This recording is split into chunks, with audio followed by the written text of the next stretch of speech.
உம்மை போல யாரே உலகிலே என்னை நேசித்தாரோ ஏசையா, உம்மை போல யாரே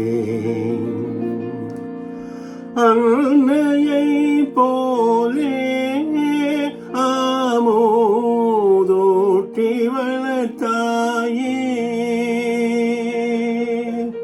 அன்னையை போலே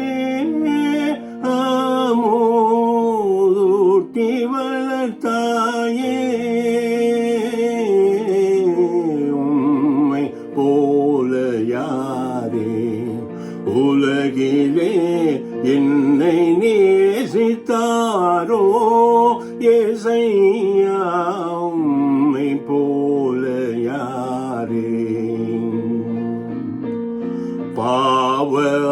பாவஆழியிலே வீழ்ந்து மூழ்கும் வேளையிலே, பாவ ஆழியிலே தாவி என்னை மீட்ட என் அரசே, வாழ்வில் மறப்பேனோ, தாவி என்னை மீட்ட என் அரசே, வாழ்வில் மறப்பேனோ, உம்மை போல யாரே உலகிலே என்னை நேசித்தாரோ ஏசையா, உம்மை போல யாரே. நமது ஆண்டவராகிய இயேசு கிறிஸ்துவின் ஊழிய பாதையிலே பலதரப்பட்ட மக்கள் பல தேவைகளுடன் அவரிடத்தில் வந்தார்கள். நிக்கதேமு என்ற பரிசேயன் உயிர்த்தெழுதலின் சந்தேகத்தை குறித்து கேட்கும்படியாய் நடு இரவிலே வந்தார். நூற்றுக்கதிபதியானவன் தன் மகளின் சுகவீனத்தை போக்க வேண்டி நடுப்பகலிலே வந்தார்.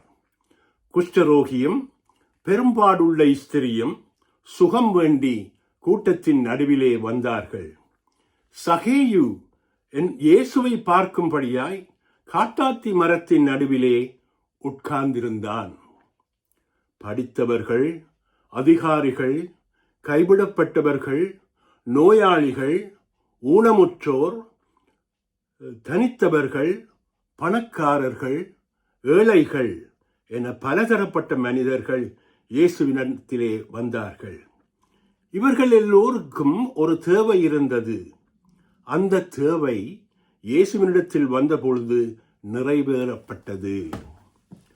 மறுபடியும் பிறத்தல், இன்னும் ஒரு சந்தர்ப்பம், புதிய ஆரம்பம், தூய சிந்தை என ஒவ்வொருவருக்கும் கேட்டது கொடுக்கப்பட்டது.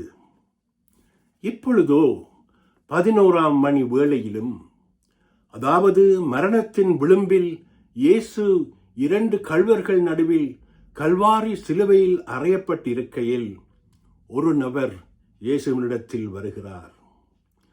வந்த மற்றவர்களைப் போல் இவருக்கும் ஒரு தேவை இருந்தது. அவர் வேறு யாருமல்ல, இயேசுவோடு அறையப்பட்ட 2 கள்வர்களில் ஒருவன். மரணம் நெருங்கிக் கொண்டிருக்கின்றது.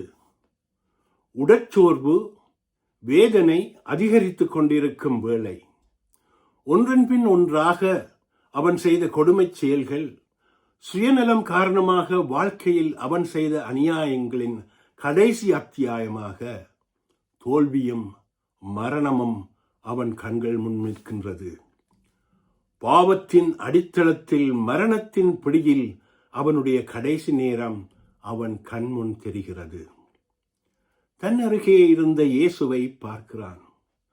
சற்று நேரத்திற்கு முன் மற்ற கள்வனைப் போல சுற்றி நின்ற பலதரப்பட்ட மக்களைப் போல இவனும் இயேசுவை பரிகாசித்தான். ஆனால் இப்பொழுது சிந்திக்கத் தொடங்குகிறான். யார் இந்த மனிதன்? மரணத்தை குறித்த கலக்கம் கண்களில் இல்லை. சுற்றி நிற்பவர்களின் அவதூறுகள், பரிகாசங்கள் மத்தியிலும் அமைதியாக இருக்கும் இவர் யார்? இயேசுவின் முகத்தில் வடியும் இரத்தத்தை பார்க்கிறான். தலையில் வைக்கப்பட்ட முள்முடியை பார்க்கிறான். காயப்பட்ட உடலை பார்க்கிறான். அப்படியிருந்தும் இயேசு சொன்ன வார்த்தைகள் அவன் காதில் விழுகின்றது. பிதாவே, இவர்களுக்கு மன்னியும், இவர்கள் செய்வது இன்னதென்று அறியாதிருக்கின்றார்கள். ஏன் இந்த இயேசுவின் மரணத்தை இவர்கள் விரும்புகின்றார்கள்? எதற்காக பாவமே அறியாத இயேசுவை இவர்கள் கொல்ல வேண்டும்? சிந்திக்கின்றான். இயேசுவின் தலையின் மேல் ஏளனமாக எழுதப்பட்டிருந்த வாசகம் அவன் கண்களில் பட்டது. இயேசு கிறிஸ்து யூதர்களின் ராஜா. பைத்தியக்காரனாக இருந்திருந்தால் கணக்கெடுத்திருக்க மாட்டார்கள். மற்றவர்கள் பயப்பட தேவையில்லாத ஒருவர் என்றால் அவரை கொல்ல மாட்டார்கள். ஒரு ராஜ்யம் கைப்பற்றப்படும் மட்டுமே ஒரு ராஜாவை கொல்ல வேண்டும். இவர் ஒரு ராஜாவாக இருப்பாரோ? இவருக்கு ஒரு ராஜ்யம் இருக்குமோ? எண்ணங்கள் ஒன்றன் மேல் ஒன்றாக தோன்றுகின்றது. சுற்றி நிற்பவர்கள் ஏளனம் செய்கின்றார்கள். இயேசுவோடு இருந்த அவருடைய சீஷர்கள் ஓடி ஒளிந்து விட்டார்கள். மற்ற கள்வனும் அவர்களில் ஒருவனாக இயேசுவை ஏளனம் செய்கின்றான். இருவருக்கும் ஒரே நிலைமை. மரணத்தின் பிடியில் நிற்கின்றார்கள். இயேசு ஒருவரையே இருவரும் பார்க்கிறார்கள். ஆனால் இருவருடைய பார்வையிலும் ஒரு வித்தியாசம்.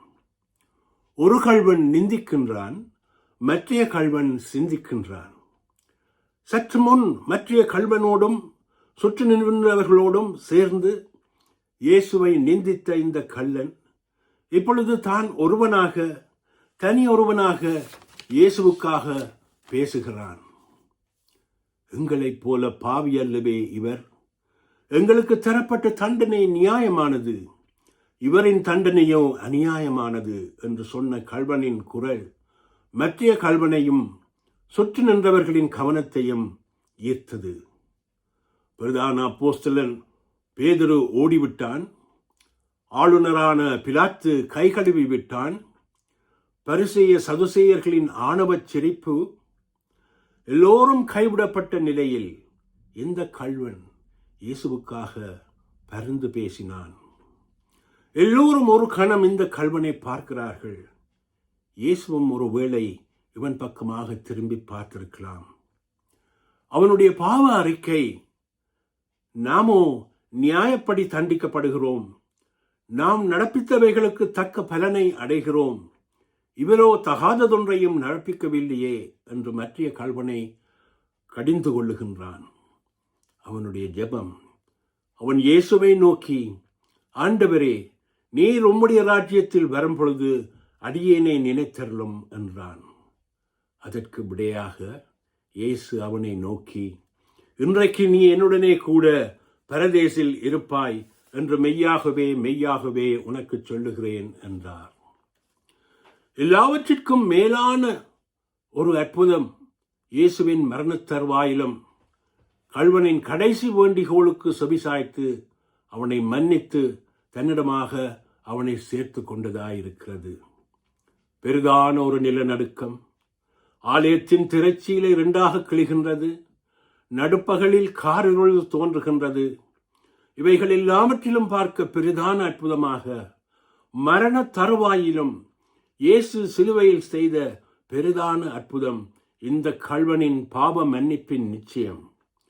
பாவத்தில் மூழ்கின குற்றவாளி பரிசுத்தம் இரத்தம் சிந்துகின்ற இரட்சகரின் அரவணைப்புக்குள் ஆகிறான். நரகத்தின் வாசலுக்கு அருகிலே நின்ற கள்வனின் வேண்டுதல் கேட்கப்பட்டு அவனுடைய பாவங்கள் மன்னிக்கப்பட்டு பரதீசின் வாசல் அவனுக்கு திறக்கப்பட்டது. இதுவே தேவ கிருபையின் உச்சக்கட்டம். ஆமீன். மேக்ஸ் லுக்காடோ என்ற கிறிஸ்தவ நூலாசிரியரின் 6 Hours One Friday என்ற புஸ்தகத்திலிருந்து எடுக்கப்பட்டது.